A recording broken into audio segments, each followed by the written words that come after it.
whores in this house. There's some whores in this house. There's some whores in this house. There's some whores in this house. I said certified freak. 7 days a week. Wet ass P word. Make that pullout game weak. Yeah, you effin' with some wet ass P word. Bring a bucket and a mop for this wet ass P word.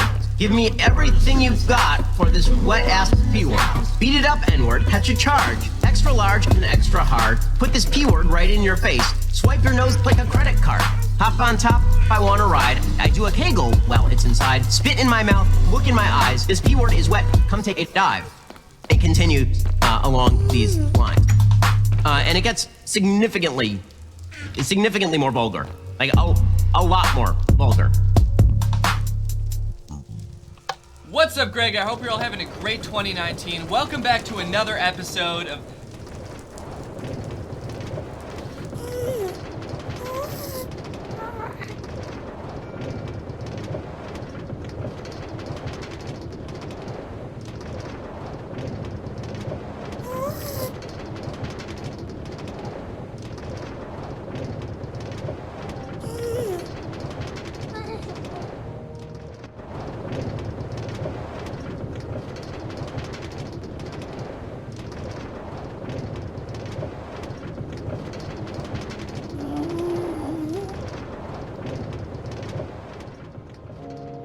Alice's Adventures in Wonderland by Lewis Carroll. Chapter 1. Down the Rabbit Hole. Alice was beginning to get very tired of sitting by her sister on the bank and of having nothing to do. Once or twice she had peeped into the book her sister was reading, but it had no pictures or conversations in it. And what is the use of a book, thought Alice, without pictures or conversations?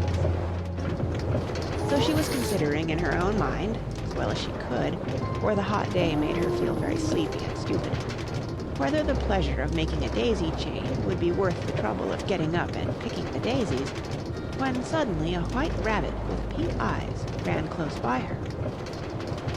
There was nothing so very remarkable in that, nor did Alice think it so very much out of the way to hear the rabbit say to itself, oh dear, I shall be late." When she thought it over afterwards, it occurred to her that she ought to have wondered at this, but at the time it all seemed quite natural. But when the rabbit actually took a watch out of its waistcoat pocket and looked at it, and then hurried on, Alice started to her feet, for it flashed across her mind that she had never before seen a rabbit with either a waistcoat pocket or a watch to take out of it, and, burning with curiosity, she ran across the field after it, and fortunately was just in time to see it pop down a large rabbit hole under the hedge. In another moment down went Alice after it, never once considering how in the world she was to get out again. The rabbit hole went straight on like a tunnel for some way, and then dipped suddenly down, so suddenly that Alice had not a moment to think about stopping herself before she found herself falling down a very deep well. Either the well was very deep, or she fell very slowly, for she had plenty of time as she went down to look about her, and to wonder what was going to happen next. First she tried to look down and make out what she was coming to, but it was too dark to see anything. Then she looked at the sides of the well and noticed that they were filled with cupboards and bookshelves. Here and there she saw maps and pictures hung upon pegs. She took down a jar from one of the shelves as she passed.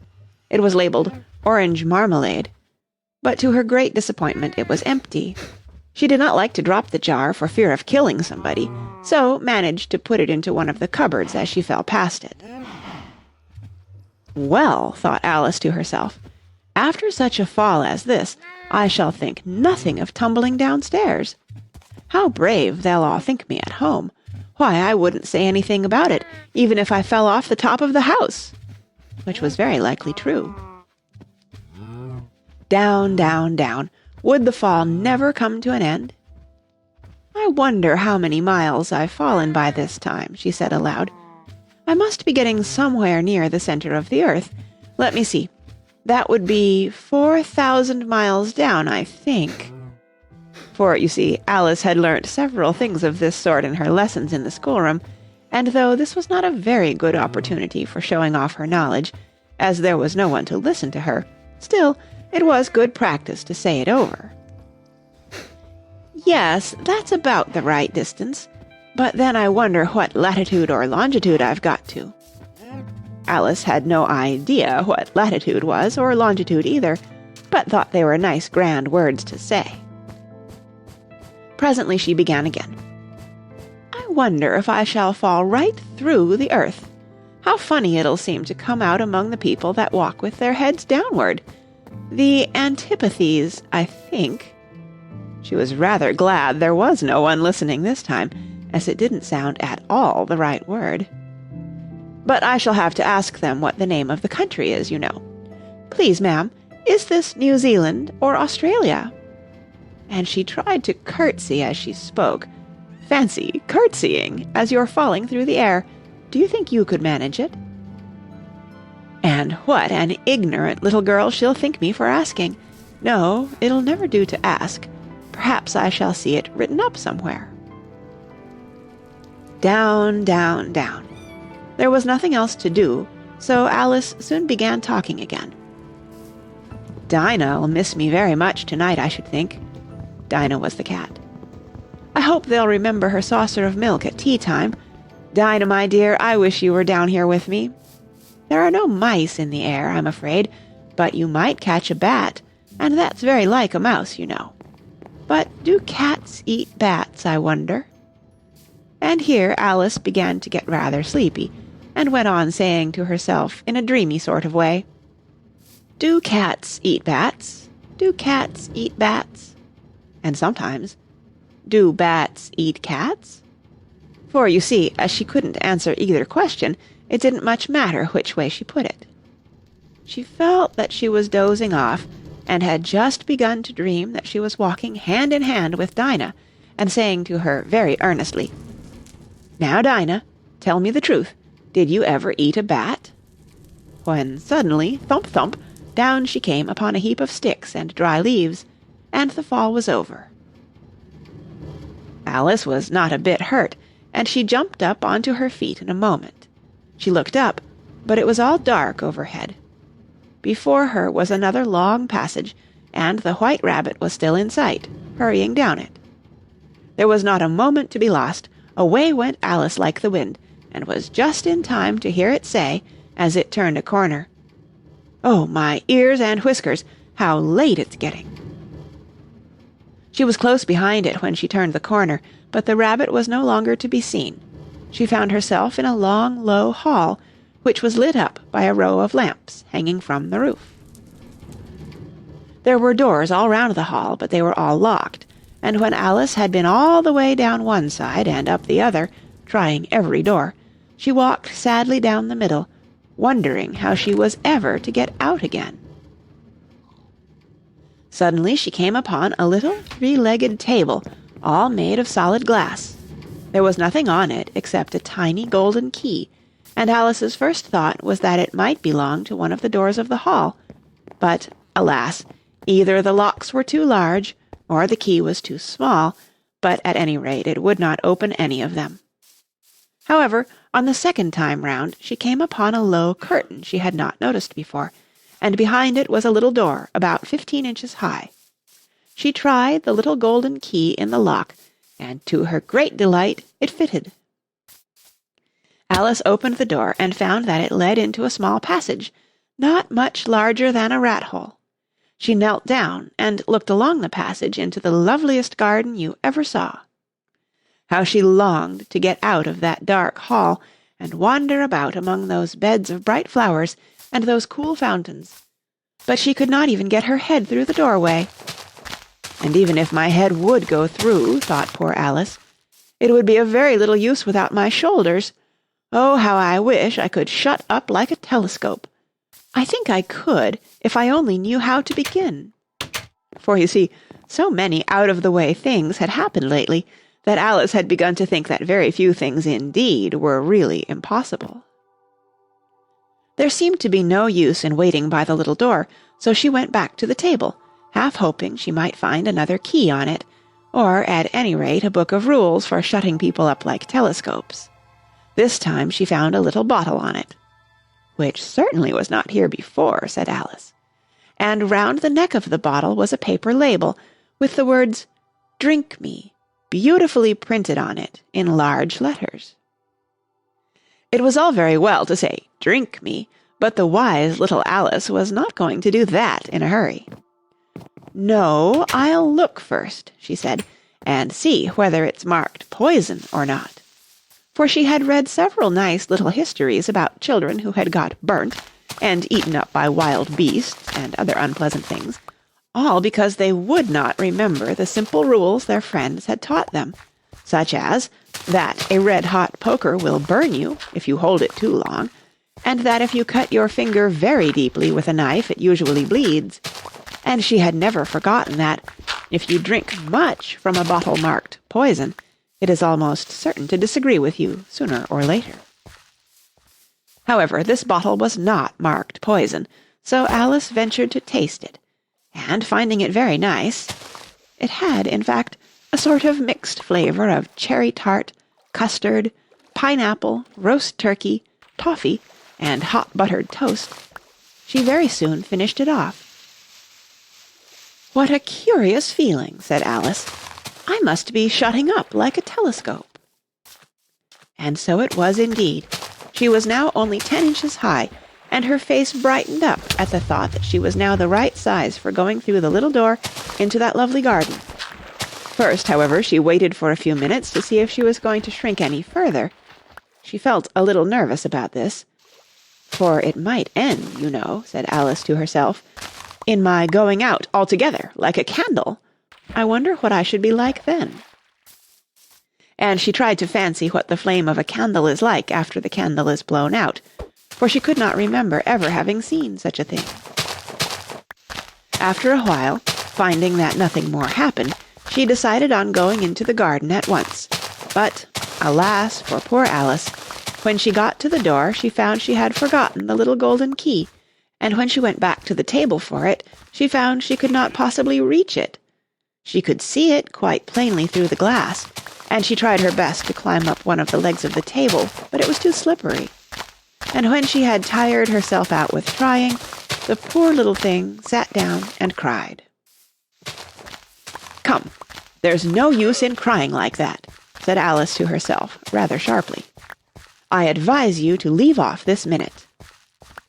She generally gave herself very good advice, though she very seldom followed it, and sometimes she scolded herself so severely as to bring tears into her eyes, and once she remembered trying to box her own ears for having cheated herself in a game of croquet she was playing against herself, for this curious child was very fond of pretending to be two people.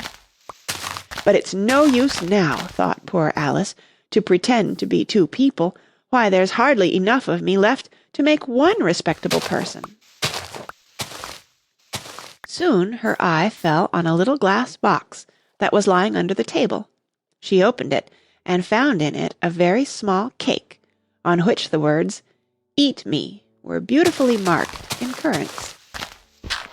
"Well, I'll eat it," said Alice, "and if it makes me grow larger, I can reach the key, and if it makes me grow smaller, I can creep under the door, so either way I'll get into the garden, and I don't care which happens." She ate a little bit, and said anxiously to herself, "Which way? Which way?" holding her hand on the top of her head to feel which way it was growing, and she was quite surprised to find that she remained the same size. To be sure, this generally happens when one eats cake, but Alice had got so much into the way of expecting nothing but out-of-the-way things to happen, that it seemed quite dull and stupid for life to go on in the common way. So she set to work, and very soon finished off the cake. End of Chapter 1. Chapter 2. The Pool of Tears. "Curiouser and curiouser!" cried Alice. She was so much surprised that for the moment she quite forgot how to speak good English. "Now I'm opening out like the largest telescope that ever was. Goodbye, feet!" For when she looked down at her feet, they seemed to be almost out of sight, they were getting so far off. "Oh, my poor little feet! I wonder who will put on your shoes and stockings for you now, dears. I'm sure I shan't be able. I shall be a great deal too far off to trouble myself about you. You must manage the best way you can. But I must be kind to them, thought Alice, or perhaps they won't walk the way I want to go. Let me see. I'll give them a new pair of boots every Christmas. And she went on planning to herself how she would manage it. They must go by the carrier, she thought, and how funny it'll seem sending presents to one's own feet, and how odd the directions will look. Alice's right foot, Esquire, hearthrug, near the fender, with Alice's love. Oh dear, what nonsense I'm talking. Just then her head struck against the roof of the hall. In fact, she was now more than 9 feet high, and she at once took up the little golden key and hurried off to the garden door. Poor Alice!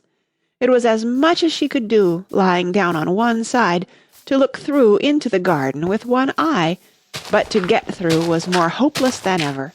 She sat down and began to cry again. "You ought to be ashamed of yourself," said Alice, "a great girl like you." She might well say this. "To go on crying in this way. Stop this moment, I tell you." But she went on all the same, shedding gallons of tears, until there was a large pool all round her, about 4 inches deep, and reaching half down the hall. After a time she heard a little pattering of feet in the distance, and she hastily dried her eyes to see what was coming.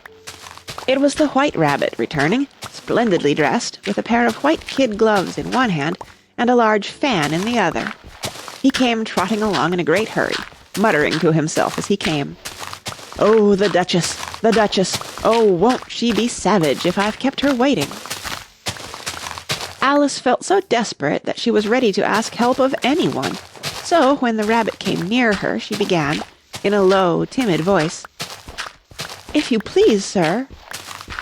The rabbit started violently, dropped the white kid gloves and the fan, and scurried away into the darkness as hard as he could go. Alice took up the fan and gloves, and, as the hall was very hot, she kept fanning herself all the time she went on talking. "Dear, dear, how queer everything is today, and yesterday things went on just as usual. I wonder if I've been changed in the night. Let me think. Was I the same when I got up this morning? I almost think I can remember feeling a little different. But if I'm not the same, the next question is, who in the world am I? Ah, that's the great puzzle."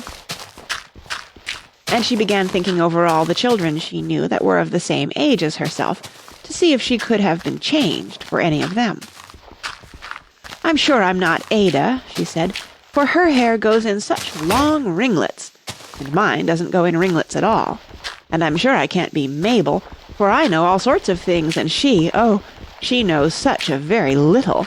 Besides, she's she, and I'm I, and, oh dear, how puzzling it all is.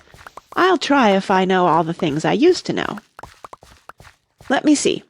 4 times 5 is 12, and 4 times 6 is 13, and 4 times 7 is...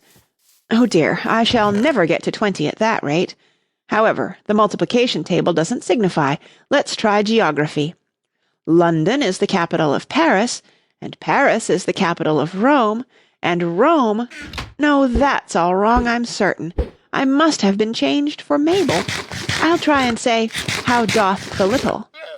And she crossed her hands on her lap as if she were saying lessons, and began to repeat it, but her voice sounded hoarse and strange, and the words did not come the same as they used to do. How doth the little crocodile improve his shining tail, and pour the waters of the Nile on every golden scale? How cheerfully he seems to grin, how neatly spread his claws, and welcome little fishes in, with gently smiling jaws. I'm sure those are not the right words, said poor Alice, and her eyes filled with tears again as she went on. I must be Mabel after all, and I shall have to go and live in that poky little house, and have next to no toys to play with, and oh, ever so many lessons to learn. No, I've made up my mind about it. If I'm Mabel, I'll stay down here. It'll be no use their putting their heads down and saying, "Come up again, dear." I shall only look up and say, 'Who am I, then? Tell me that first, and then, if I like being that person, I'll come up. If not, I'll stay down here till I'm somebody else.' But, oh dear," cried Alice with a sudden burst of tears, "I do wish they would put their heads down. I am so very tired of being all alone here." As she said this, she looked down at her hands, and was surprised to see that she had put on one of the rabbit's little white kid gloves while she was talking. "How can I have done that?" she thought. "I must be growing small again." She got up and went to the table to measure herself by it, and found that, as nearly as she could guess, she was now about 2 feet high, and was going on shrinking rapidly. She soon found out that the cause of this was the fan she was holding, and she dropped it hastily, just in time to avoid shrinking away altogether. "That was a narrow escape," said Alice, a good deal frightened at the sudden change, but very glad to find herself still in existence. "And now for the garden!" And she ran with all speed back to the little door, but, alas, the little door was shut again, and the little golden key was lying on the glass table as before. "And things are worse than ever," thought the poor child, "for I never was so small as this before, never, and I declare it's too bad, that it is." As she said these words, her foot slipped, and in another moment, splash, she was up to her chin in salt water. Her first idea was that she had somehow fallen into the sea, and in that case I can go back by railway, she said to herself. Alice had been to the seaside once in her life, and had come to the general conclusion that wherever you go to on the English coast, you find a number of bathing machines in the sea, some children digging in the sand with wooden spades, then a row of lodging-houses, and behind them a railway station. However, she soon made out that she was in the pool of tears which she had wept when she was 9 feet high. "I wish I hadn't cried so much," said Alice as she swam about, trying to find her way out. "I shall be punished for it now, I suppose, by being drowned in my own tears. That will be a queer thing, to be sure. However, everything is queer today." Just then she heard something splashing about in the pool a little way off, and she swam nearer to make out what it was. At first she thought it must be a walrus or hippopotamus, but then she remembered how small she was now, and she soon made out that it was only a mouse that had slipped in like herself. "Would it be of any use now," thought Alice, "to speak to this mouse? Everything is so out of the way down here that I should think it very likely it can talk. At any rate, there's no harm in trying." So she began.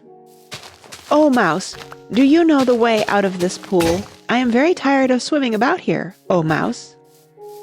Alice thought this must be the right way of speaking to a mouse. She had never done such a thing before, but she remembered having seen in her brother's Latin grammar, "A mouse, of a mouse, to a mouse, a mouse, oh mouse." The mouse looked at her rather inquisitively, and seemed to her to wink with one of its little eyes, but it said nothing. "Perhaps it doesn't understand English," thought Alice. "I dare say it's a French mouse, come over with William the Conqueror." For, with all her knowledge of history, Alice had no very clear notion how long ago anything had happened. So she began again, "Où est ma chatte?" which was the first sentence in her French lesson book. The mouse gave a sudden leap out of the water, and seemed to quiver all over with fright. "Oh, I beg your pardon," cried Alice hastily, afraid that she had hurt the poor animal's feelings. "I quite forgot you didn't like cats." "Not like cats!" cried the mouse in a shrill, passionate voice. "Would you like cats if you were me?"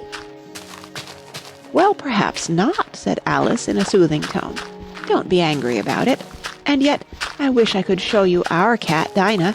I think you'd take a fancy to cats, if you could only see her. She is such a dear, quiet thing," Alice went on, half to herself, as she swam lazily about in the pool. "And she sits purring so nicely by the fire, licking her paws and washing her face, and she is such a nice soft thing to nurse, and she's such a capital one for catching mice. Oh, I beg your pardon," cried Alice again, For this time the mouse was bristling all over, and she felt certain it must be really offended. "We won't talk about her any more, if you'd rather not." "We, indeed!" cried the mouse, who was trembling down to the end of his tail. "As if I would talk on such a subject! Our family always hated cats. Nasty, low, vulgar things. Don't let me hear the name again." "I won't, indeed," said Alice, in a great hurry to change the subject of conversation. Are you fond of dogs?" The mouse did not answer, so Alice went on eagerly. "There is such a nice little dog near our house I should like to show you. A little bright-eyed terrier, you know, with oh such long curly brown hair, and it'll fetch things when you throw them, and it'll sit up and beg for its dinner and all sorts of things. I can't remember half of them. And it belongs to a farmer, you know, and he says it's so useful it's worth 100 pounds. He says it kills all the rats and—" "Oh dear," cried Alice in a sorrowful tone, "I'm afraid I've offended it again." For the mouse was swimming away from her as hard as it could go, and making quite a commotion in the pool as it went. So she called softly after it, "Mouse dear, do come back again, and we won't talk about cats or dogs either if you don't like them." When the mouse heard this, it turned round and swam slowly back to her. Its face was quite pale, with passion, Alice thought, and it said in a low, trembling voice, "Let us get to the shore, and then I'll tell you my history, and you'll understand why it is I hate cats and dogs." It was high time to go, for the pool was getting quite crowded with the birds and animals that had fallen into it. There were a duck and a dodo, a lory and an eaglet, and several other curious creatures. Alice led the way, and the whole party swam to the shore. End of Chapter 2. Chapter 3. A Caucus Race and a Long Tail. They were indeed a queer-looking party that assembled on the bank, the birds with draggled feathers, the animals with their fur clinging close to them, and all dripping wet, cross, and uncomfortable. The first question, of course, was how to get dry again. They had a consultation about this, and after a few minutes it seemed quite natural to Alice to find herself talking familiarly with them, as if she had known them all her life. Indeed, she had quite a long argument with the lory, who at last turned sulky, and would only say, "I am older than you, and must know better." And this Alice would not allow without knowing how old it was, and, as the lory positively refused to tell its age, there was no more to be said. At last the mouse, who seemed to be a person of authority among them, called out, "Sit down, all of you, and listen to me. I'll soon make you dry enough." They all sat down at once in a large ring with the mouse in the middle. Alice kept her eyes anxiously fixed on it, for she felt sure she would catch a bad cold if she did not get dry very soon. "Ahem," said the mouse with an important air. "Are you all ready? This is the driest thing I know.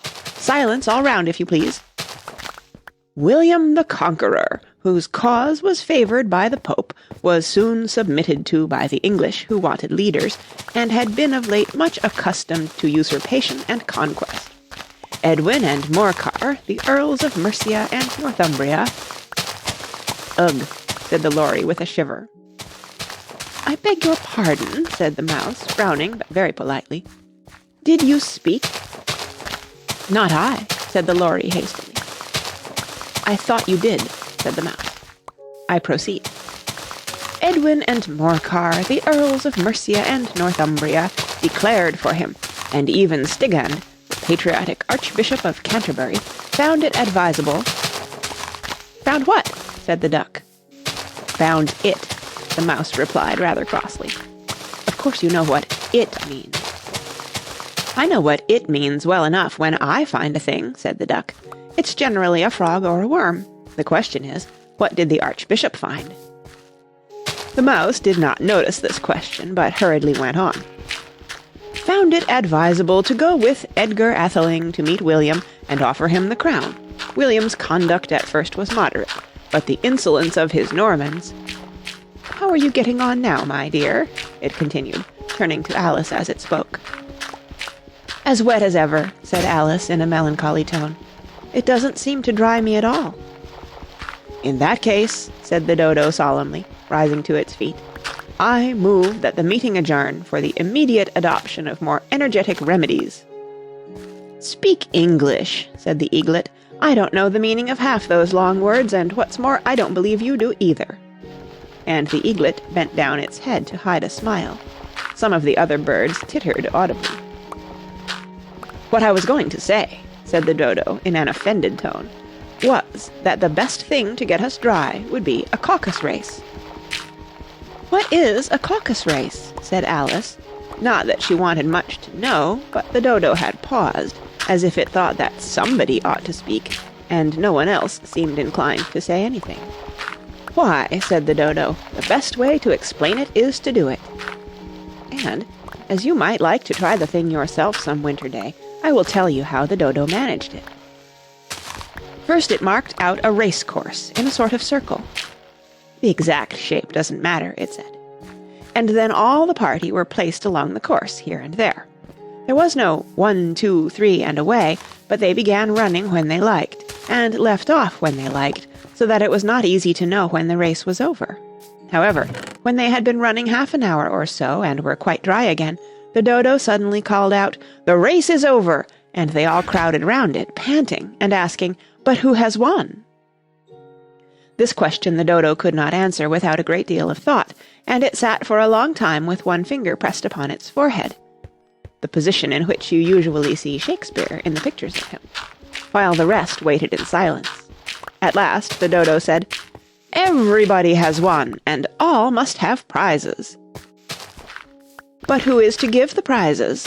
quite a chorus of voices asked. "Why, she, of course," said the Dodo, pointing to Alice with one finger, and the whole party at once crowded round her, calling out in a confused way, "Prizes! Prizes!" Alice had no idea what to do, and in despair she put her hand in her pocket and pulled out a box of comfits. Luckily the salt water had not got into it, and handed them round as prizes. There was exactly one apiece, all round. "But she must have a prize herself, you know," said the Mouse. "Of course," the Dodo replied very gravely. "What else have you got in your pocket?" he went on, turning to Alice. "Only a thimble," said Alice sadly. "Hand it over here," said the Dodo. Then they all crowded round her once more, while the Dodo solemnly presented the thimble, saying, "We beg your acceptance of this elegant thimble." And when it had finished this short speech, they all cheered. Alice thought the whole thing very absurd, but they all looked so grave that she did not dare to laugh, and, as she could not think of anything to say, she simply bowed, and took the thimble, looking as solemn as she could. The next thing was to eat the comfits. This caused some noise and confusion, as the large birds complained that they could not taste theirs, and the small ones choked and had to be patted on the back. However, it was over at last, and they sat down again in a ring and begged the Mouse to tell them something more. "You promised to tell me your history, you know," said Alice, "and why it is you hate C and D," she added in a whisper, half afraid that it would be offended again. "Mine is a long and a sad tale," said the Mouse, turning to Alice and sighing. "It is a long tale, certainly," said Alice, looking down with wonder at the Mouse's tail. "But why do you call it sad?" And she kept on puzzling about it while the Mouse was speaking, so that her idea of the tale was something like this. And here the Mouse's words are printed in a long snaky line down the page, like a mouse's tail. "Fury said to a mouse that he met in the house, 'Let us both go to law, I will prosecute you.' 'Come, I'll take no denial, we must have a trial, for really this morning I've nothing to do.' Said the Mouse to the Cur, 'Such a trial, dear sir, with no jury or judge would be wasting our breath.'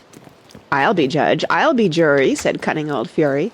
'I'll try the whole cause, and condemn you to death.' 'You are not attending,' said the Mouse to Alice severely. 'What are you thinking of?' 'I beg your pardon,' said Alice very humbly. 'You had got to the fifth bend, I think.' 'I had not,' cried the Mouse, sharply and very angrily. 'A not?' said Alice, always ready to make herself useful, and looking anxiously about her. "Oh, do let me help to undo it." "I shall do nothing of the sort," said the mouse, getting up and walking away. "You insult me by talking such nonsense." "I didn't mean it," pleaded poor Alice, "but you're so easily offended, you know." The mouse only growled in reply. "Please come back and finish your story," Alice called after it, and the others all joined in chorus. "Yes, please do." But the mouse only shook its head impatiently and walked a little quicker. "What a pity it wouldn't stay," sighed the Lory, as soon as it was quite out of sight, and an old crab took the opportunity of saying to her daughter, "Ah, my dear, let this be a lesson to you never to lose your temper." "Hold your tongue, Ma," said the young crab, a little snappishly. "You're enough to try the patience of an oyster." "I wish I had our Dinah here, I know I do," said Alice aloud, addressing nobody in particular. "She'd soon fetch it back." "And who is Dinah, if I might venture to ask the question?" said the Lory. Alice replied eagerly, for she was always ready to talk about her pet. "Dinah's our cat, and she's such a capital one for catching mice, you can't think. And, oh, I wish you could see her after the birds. Why, she'll eat a little bird as soon as look at it." This speech caused a remarkable sensation among the party. Some of the birds hurried off at once. One old magpie began wrapping itself up very carefully, remarking, "I really must be getting home. The night air doesn't suit my throat." And a canary called out in a trembling voice to its children, "Come away, my dears. It's high time you were all in bed." On various pretexts, they all moved off, and Alice was soon left alone. "I wish I hadn't mentioned Dinah," she said to herself in a melancholy tone. "Nobody seems to like her down here, and I'm sure she's the best cat in the world. Oh, my dear Dinah, I wonder if I shall ever see you any more." And here poor Alice began to cry again, for she felt very lonely and low-spirited. In a little while, however, she again heard a little pattering of footsteps in the distance, and she looked up eagerly, half hoping that the mouse had changed his mind, and was coming back to finish his story. End of Chapter 3. Chapter 4. The Rabbit Sends in a Little Bill. It was the White Rabbit, trotting slowly back again, and looking anxiously about as it went, as if it had lost something, and she heard it muttering to itself, "The Duchess! The Duchess! Oh, my dear paws! Oh, my fur and whiskers! She'll get me executed, as sure as ferrets are ferrets! Where can I have dropped them, I wonder?" Alice guessed in a moment that it was looking for the fan and the pair of white kid gloves, and she very good-naturedly began hunting about for them, but they were nowhere to be seen. Everything seemed to have changed since her swim in the pool, and the great hall, with the glass table and the little door, had vanished completely. Very soon the rabbit noticed Alice as she went hunting about, and called out to her in an angry tone, "Why, Mary Ann, what are you doing out here? Run home this moment, and fetch me a pair of gloves and a fan. Quick now!" And Alice was so much frightened that she ran off at once in the direction it pointed to, without trying to explain the mistake it had made. "He took me for his housemaid," she said to herself as she ran. "How surprised he'll be when he finds out who I am. But I'd better take him his fan and gloves, that is, if I can find them." As she said this, she came upon a neat little house, on the door of which was a bright brass plate with the name W. Rabbit engraved upon it. She went in without knocking, and hurried upstairs, in great fear lest she should meet the real Mary Ann, and be turned out of the house before she had found the fan and gloves. "How queer it seems," Alice said to herself, "to be going messages for a rabbit. I suppose Dinah'll be sending me on messages next." And she began fancying the sort of thing that would happen. "Miss Alice, come here directly and get ready for your walk." "Coming in a minute, nurse, but I've got to see that the mouse doesn't get out." "Only I don't think," Alice went on, "that they'd let Dinah stop in the house if it began ordering people about like that." By this time she had found her way into a tidy little room with a table in the window, and on it, as she had hoped, a fan and 2 or 3 pairs of tiny white kid gloves. She took up the fan and a pair of the gloves, and was just going to leave the room, when her eye fell upon a little bottle that stood near the looking-glass. There was no label this time with the words, "Drink me," but nevertheless she uncorked it and put it to her lips. "I know something interesting is sure to happen," she said to herself, "whenever I eat or drink anything, so I'll just see what this bottle does. I do hope it'll make me grow large again, for really I'm quite tired of being such a tiny little thing." It did so indeed, and much sooner than she had expected. Before she had drunk half the bottle, she found her head pressing against the ceiling, and had to stoop to save her neck from being broken.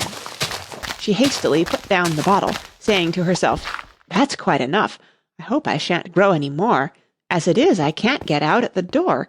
I do wish I hadn't drunk quite so much." Alas, it was too late to wish that. She went on growing and growing, and very soon had to kneel down on the floor. In another minute there was not even room for this, and she tried the effect of lying down with one elbow against the door, and the other arm curled round her head. Still she went on growing, and as a last resource she put one arm out of the window and one foot up the chimney, and said to herself, "Now I can do no more, whatever happens. What will become of me?" Luckily for Alice, the little magic bottle had now had its full effect, and she grew no larger. Still, it was very uncomfortable, and as there seemed to be no sort of chance of her ever getting out of the room again, no wonder she felt unhappy. It was much pleasanter at home, thought poor Alice, when one wasn't always growing larger and smaller, and being ordered about by mice and rabbits. I almost wish I hadn't gone down that rabbit hole, and yet, it's rather curious, you know, this sort of life. I do wonder what can have happened to me. When I used to read fairy tales, I fancied that kind of thing never happened, and now here I am in the middle of one. There ought to be a book written about me, that there ought, and when I grow up I'll write one. But I'm grown up now," she added in a sorrowful tone. "At least there's no room to grow up any more here." "But then," thought Alice, "shall I never get any older than I am now? That'll be a comfort in one way, never to be an old woman, but then always to have lessons to learn. Oh, I shouldn't like that." "Oh, you foolish Alice," she answered herself. "How can you learn lessons in here? Why, there's hardly room for you, and no room at all for any lesson books." And so she went on, taking first one side and then the other, and making quite a conversation of it altogether, but after a few minutes she heard a voice outside, and stopped to listen. "Marianne, Marianne," said the voice, "fetch me my gloves this moment." Then came a little pattering of feet on the stairs. Alice knew it was the rabbit coming to look for her, and she trembled till she shook the house, quite forgetting that she was now about 1,000 times as large as the rabbit, and had no reason to be afraid of it. Presently the rabbit came up to the door and tried to open it, but, as the door opened inwards, and Alice's elbow was pressed hard against it, that attempt proved a failure. Alice heard it say to itself, "Then I'll go round and get in at the window." "That you won't," thought Alice, and, after waiting till she fancied she heard the rabbit just under the window, she suddenly spread out her hand and made a snatch in the air. She did not get hold of anything, but she heard a little shriek and a fall and a crash of broken glass, from which she concluded that it was just possible it had fallen into a cucumber frame, or something of the sort. Next came an angry voice, the rabbit's, "Pat, Pat, where are you?" And then a voice she had never heard before, "Sure, then I'm here, digging for apples, your honor." "Digging for apples, indeed," said the rabbit angrily. "Here, come and help me out of this." Sounds of more broken glass. "Now tell me, Pat, what's that in the window?" "Sure, it's an arm, your honor." He pronounced it arum. "An arm, you goose. Who ever saw one that size? Why, it fills the whole window."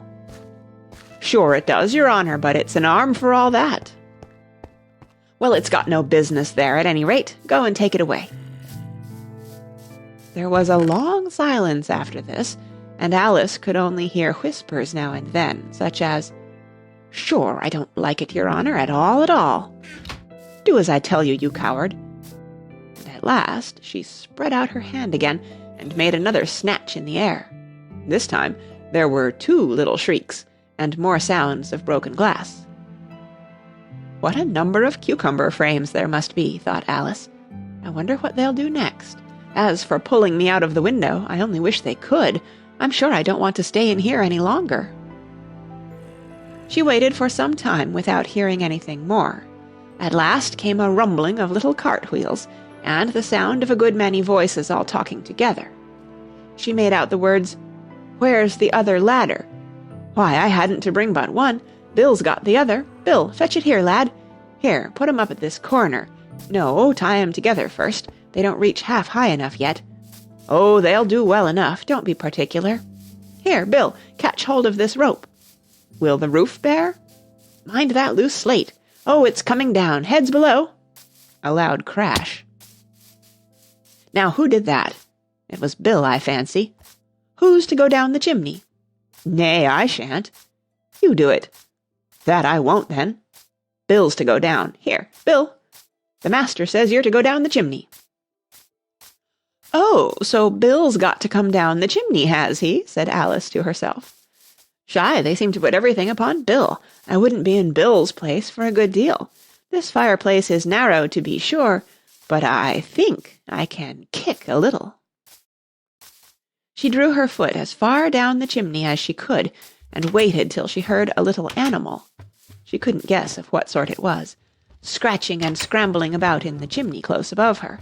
Then, saying to herself, "This is Bill," she gave one sharp kick, and waited to see what would happen next. The first thing she heard was a general chorus of, "There goes Bill!" Then the rabbit's voice along, "Catch him, you by the hedge!" Then silence, and then another confusion of voices. "Hold up his head. Brandy now. Don't choke him. How was it, old fellow? What happened to you? Tell us all about it." Last came a little feeble squeaking voice. That's Bill, thought Alice. Well, I hardly know. No more, thank ye. I'm better now, but I'm a deal too flustered to tell you. All I know is, something comes at me like a jack-in-the-box, and up I goes like a skyrocket. So you did, old fellow, said the others. We must burn the house down, said the rabbit's voice, and Alice called out as loud as she could, If you do, I'll set Dinah at you. There was a dead silence instantly, and Alice thought to herself, I wonder what they will do next. If they had any sense, they'd take the roof off. After a minute or two, they began moving about again, and Alice heard the rabbit say, A barrowful will do to begin with. A barrowful of what? Thought Alice, but she had not long to doubt, for the next moment a shower of little pebbles came rattling in at the window, and some of them hit her in the face. I'll put a stop to this, she said to herself, and shouted out, You'd better not do that again, which produced another dead silence. Alice noticed with some surprise that the pebbles were all turning into little cakes as they lay on the floor, and a bright idea came into her head. If I eat one of these cakes, she thought, it's sure to make some change in my size, and as it can't possibly make me larger, it must make me smaller, I suppose. So she swallowed one of the cakes, and was delighted to find that she began shrinking directly. As soon as she was small enough to get through the door, she ran out of the house, and found quite a crowd of little animals and birds waiting outside. The poor little lizard, Bill, was in the middle, being held up by 2 guinea pigs, who were giving it something out of a bottle. They all made a rush at Alice the moment she appeared, but she ran off as hard as she could, and soon found herself safe in a thick wood. The first thing I've got to do, said Alice to herself, as she wandered about in the wood, is to grow to my right size again, and the second thing is to find my way into that lovely garden. I think that will be the best plan. It sounded an excellent plan, no doubt, and very neatly and simply arranged. The only difficulty was that she had not the smallest idea how to set about it, and while she was peering about anxiously among the trees, a little sharp bark just over her head made her look up in a great hurry. An enormous puppy was looking down at her with large round eyes, and feebly stretching out one paw, trying to touch her. "Poor little thing," said Alice in a coaxing tone, and she tried hard to whistle to it, but she was terribly frightened all the time at the thought that it might be hungry, in which case it would be very likely to eat her up, in spite of all her coaxing.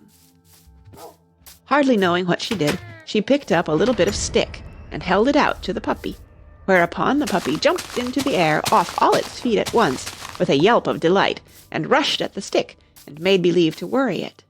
Then Alice dodged behind a great thistle to keep herself from being run over, and the moment she appeared on the other side, the puppy made another rush at the stick, and tumbled head over heels in its hurry to get hold of it. Then Alice, thinking it was very like having a game of play with a cart-horse, and expecting every moment to be trampled under its feet, ran round the thistle again. Then the puppy began a series of short charges at the stick, running a very little way forwards each time, and a long way back, and barking hoarsely all the while, till at last it sat down a good way off, panting, with its tongue hanging out of its mouth, and its great eyes half shut. This seemed to Alice a good opportunity for making her escape, so she set off at once, and ran till she was quite tired and out of breath, and till the puppy's bark sounded quite faint in the distance. "And yet what a dear little puppy it was," said Alice, as she leant against a buttercup to rest herself, and fanned herself with one of the leaves. "I should have liked teaching it tricks very much, if I'd only been the right size to do it. Oh dear, I'd nearly forgotten that I've got to grow up again. Let me see, how is it to be managed? I suppose I ought to eat or drink something or other, but the great question is, what?" The great question certainly was, what? Alice looked all round her, at the flowers and the blades of grass, but she did not see anything that looked like the right thing to eat or drink under the circumstances. There was a large mushroom growing near her, about the same height as herself, and when she had looked under it, and on both sides of it, and behind it, it occurred to her that she might as well look and see what was on the top of it. She stretched herself up on tiptoe, and peeped over the edge of the mushroom, and her eyes immediately met those of a large caterpillar that was sitting on the top with its arms folded, quietly smoking a long hookah, and taking not the smallest notice of her or of anything else. End of Chapter 4. Chapter 5. Advice from a Caterpillar. The caterpillar and Alice looked at each other for some time in silence. At last the caterpillar took the hookah out of its mouth and addressed her in a languid, sleepy voice. "Who are you?" said the caterpillar. This was not an encouraging opening for a conversation. Alice replied rather shyly, I hardly know, sir, just at present. At least I know who I was when I got up this morning, but I think I must have been changed several times since then." "What do you mean by that?" said the caterpillar sternly. "Explain yourself." "I can't explain myself, I'm afraid, sir," said Alice, "because I'm not myself, you see." "I don't see," said the caterpillar. "I'm afraid I can't put it more clearly," Alice replied very politely, "for I can't understand it myself to begin with, and being so many different sizes in a day is very confusing." "It isn't," said the caterpillar. "Well, perhaps you haven't found it so yet," said Alice, "but when you have to turn into a chrysalis, you will some day, you know, and then after that into a butterfly, I should think you'll feel it a little queer, won't you?" "Not a bit," said the caterpillar. "Well, perhaps your feelings may be different," said Alice. "All I know is it would feel very queer to me." "You," said the caterpillar contemptuously. "Who are you?" Which brought them back again to the beginning of the conversation. Alice felt a little irritated at the caterpillar's making such very short remarks, and she drew herself up and said very gravely, "I think you ought to tell me who you are first." "Why?" said the caterpillar. Here was another puzzling question, and as Alice could not think of any good reason, and as the caterpillar seemed to be in a very unpleasant state of mind, she turned away. "Come back," the caterpillar called after her. "I've something important to say." This sounded promising, certainly. Alice turned and came back. "Keep your temper," said the caterpillar. "Is that all?" said Alice, swallowing down her anger as well as she could. "No," said the caterpillar. Alice thought she might as well wait, as she had nothing else to do, and perhaps after all it might tell her something worth hearing. For some minutes it puffed away without speaking, but at last it unfolded its arms, took the hookah out of its mouth again, and said, "So you think you're changed, do you?" "I'm afraid I am, sir," said Alice. "I can't remember things as I used, and I don't keep the same size for 10 minutes together." "Can't remember what things?" said the caterpillar. "Well, I've tried to say, 'How doth the little busy bee?' but it all came different," Alice replied in a very melancholy voice. "Repeat, 'You are old, Father William,'" said the caterpillar. Alice folded her hands and began. "You are old, Father William," the young man said, "and your hair has become very white. And yet you incessantly stand on your head. Do you think at your age it is right?" "In my youth," Father William replied to his son, "I feared it might injure the brain. But now that I'm perfectly sure I have none, why, I do it again and again." "You are old," said the youth, "as I mentioned before, and have grown most uncommonly fat. Yet you turned a back somersault in at the door. Pray, what is the reason of that?" "In my youth," said the sage, as he shook his grey locks, "I kept all my limbs very supple by the use of this ointment, 1 shilling the box. Allow me to sell you a couple." "You are old," said the youth, "and your jaws are too weak for anything tougher than suet. Yet you finished the goose, with the bones and the beak. Pray, how did you manage to do it?" "In my youth," said his father, "I took to the law, and argued each case with my wife, and the muscular strength which it gave to my jaw has lasted the rest of my life." "You are old," said the youth. "One would hardly suppose that your eye was as steady as ever, yet you balanced an eel on the end of your nose.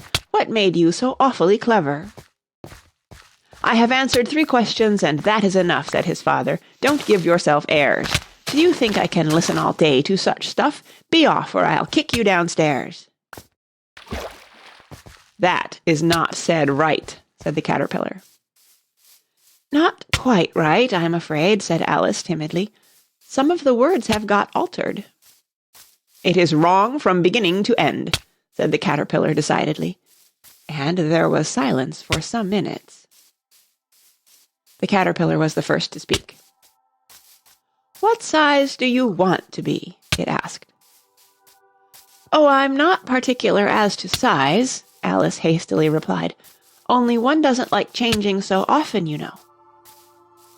"I don't know," said the caterpillar. Alice said nothing. She had never been so much contradicted in her life before, and she felt that she was losing her temper. "Are you content now?" said the caterpillar. "Well, I should like to be a little larger, sir, if you wouldn't mind," said Alice. 3 inches is such a wretched height to be." "It is a very good height indeed," said the caterpillar angrily, rearing itself upright as it spoke. It was exactly 3 inches high. "But I'm not used to it," pleaded poor Alice in a piteous tone. And she thought to herself, "I wish the creatures wouldn't be so easily offended." "You'll get used to it in time," said the caterpillar, and it put the hookah into its mouth and began smoking again. This time Alice waited patiently until it chose to speak again. In a minute or 2 the caterpillar took the hookah out of its mouth and yawned once or twice and shook itself. Then it got down off the mushroom and crawled away in the grass, merely remarking as it went, "One side will make you grow taller, and the other side will make you grow shorter." "One side of what? The other side of what?" thought Alice to herself. "Of the mushroom," said the caterpillar, just as if she had asked it aloud, and in another moment it was out of sight. Alice remained looking thoughtfully at the mushroom for a minute, trying to make out which were the 2 sides of it, and as it was perfectly round, she found this a very difficult question. However, at last she stretched her arms round it as far as they would go, and broke off a bit of the edge with each hand. "And now which is which?" she said to herself, and nibbled a little of the right-hand bit to try the effect. The next moment she felt a violent blow underneath her chin. It had struck her foot. She was a good deal frightened by this very sudden change, but she felt that there was no time to be lost, as she was shrinking rapidly. So she set to work at once to eat some of the other bit. Her chin was pressed so closely against her foot that there was hardly room to open her mouth, but she did it at last, and managed to swallow a morsel of the left-hand bit. "Come, my head's free at last," said Alice in a tone of delight, which changed into alarm in another moment, when she found that her shoulders were nowhere to be found. All she could see, when she looked down, was an immense length of neck, which seemed to rise like a stalk out of a sea of green leaves that lay far below her. "What can all that green stuff be?" said Alice. "And where have my shoulders got to? And oh, my poor hands! How is it I can't see you?" She was moving them about as she spoke, but no result seemed to follow, except a little shaking among the distant green leaves. As there seemed to be no chance of getting her hands up to her head, she tried to get her head down to them, and was delighted to find that her neck would bend about easily in any direction like a serpent. She had just succeeded in curving it down into a graceful zigzag, and was going to dive in among the leaves, which she found to be nothing but the tops of the trees under which she had been wandering, when a sharp hiss made her draw back in a hurry. A large pigeon had flown into her face, and was beating her violently with its wings. "Serpent!" screamed the pigeon. "I'm not a serpent," said Alice indignantly. "Let me alone." "Serpent, I say again," repeated the pigeon, but in a more subdued tone, and added with a kind of sob, "I've tried every way, and nothing seems to suit them." "I haven't the least idea what you're talking about," said Alice. "I've tried the roots of trees, and I've tried banks, and I've tried hedges," the pigeon went on, without attending to her. "But those serpents, there's no pleasing them." Alice was more and more puzzled, but she thought there was no use in saying anything more till the pigeon had finished. "As if it wasn't trouble enough hatching the eggs," said the pigeon, "but I must be on the lookout for serpents night and day. Why, I haven't had a wink of sleep these 3 weeks." "I'm very sorry you've been annoyed," said Alice, who was beginning to see its meaning. "And just as I'd taken the highest tree in the wood," continued the pigeon, raising its voice to a shriek, "and just as I was thinking I should be free of them at last, they must needs come wriggling down from the sky. Ugh, serpent!" "But I'm not a serpent, I tell you," said Alice. I'm a... "Well, what are you?" said the pigeon. "I can see you're trying to invent something." I'm a little girl," said Alice, rather doubtfully, as she remembered the number of changes she had gone through that day. "A likely story indeed," said the pigeon in a tone of the deepest contempt. "I've seen a good many little girls in my time, but never one with such a neck as that. No, you're a serpent, and there's no use denying it. I suppose you'll be telling me next that you never tasted an egg." "I have tasted eggs, certainly," said Alice, who was a very truthful child. "But little girls eat eggs quite as much as serpents do, you know." "I don't believe it," said the pigeon. "But if they do, why, then they're a kind of serpent. That's all I can say." This was such a new idea to Alice that she was quite silent for a minute or two, which gave the pigeon the opportunity of adding, "You're looking for eggs, I know that well enough, and what does it matter to me whether you're a little girl or a serpent?" "It matters a good deal to me," said Alice hastily, "but I'm not looking for eggs as it happens, and if I was, I shouldn't want yours. I don't like them raw." "Well, be off then," said the pigeon in a sulky tone, as it settled down again into its nest. Alice crouched down among the trees as well as she could, for her neck kept getting entangled among the branches, and every now and then she had to stop and untwist it. After a while she remembered that she still held the pieces of mushroom in her hands, and she set to work very carefully, nibbling first at one and then at the other, and growing sometimes taller and sometimes shorter, until she had succeeded in bringing herself down to her usual height. It was so long since she had been anything near the right size that it felt quite strange at first, but she got used to it in a few minutes, and began talking to herself as usual. "Come, there's half my plan done now. How puzzling all these changes are. I'm never sure what I'm going to be from one minute to another. However, I've got back to my right size. The next thing is to get into that beautiful garden. How is that to be done, I wonder?" As she said this, she came suddenly upon an open place, with a little house in it about 4 feet high. "Whoever lives there," thought Alice, "it'll never do to come upon them this size. Why, I should frighten them out of their wits." So she began nibbling at the right-hand bit again, and did not venture to go near the house till she had brought herself down to 9 inches high. End of Chapter 5. Chapter 6. Pig and Pepper. For a minute or two she stood looking at the house, and wondering what to do next, when suddenly a footman in livery came running out of the wood. She considered him to be a footman because he was in livery. Otherwise, judging by his face only, she would have called him a fish, and rapped loudly at the door with his knuckles. It was opened by another footman in livery, with a round face, and large eyes like a frog, and both footmen, Alice noticed, had powdered hair that curled all over their heads. She felt very curious to know what it was all about, and crept a little way out of the wood to listen. The fish footman began by producing from under his arm a great letter, nearly as large as himself, and this he handed over to the other, saying in a solemn tone, "For the Duchess, an invitation from the Queen to play croquet." The frog footman repeated, in the same solemn tone, only changing the order of the words a little, "From the Queen, an invitation for the Duchess to play croquet." Then they both bowed low, and their curls got entangled together. Alice laughed so much at this that she had to run back into the wood for fear of their hearing her, and when she next peeped out the fish footman was gone, and the other was sitting on the ground near the door, staring stupidly up into the sky. Alice went timidly up to the door and knocked. "There's no sort of use in knocking," said the footman, "and that for 2 reasons.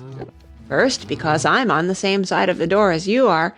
Secondly, because they're making such a noise inside, no one could possibly hear you." And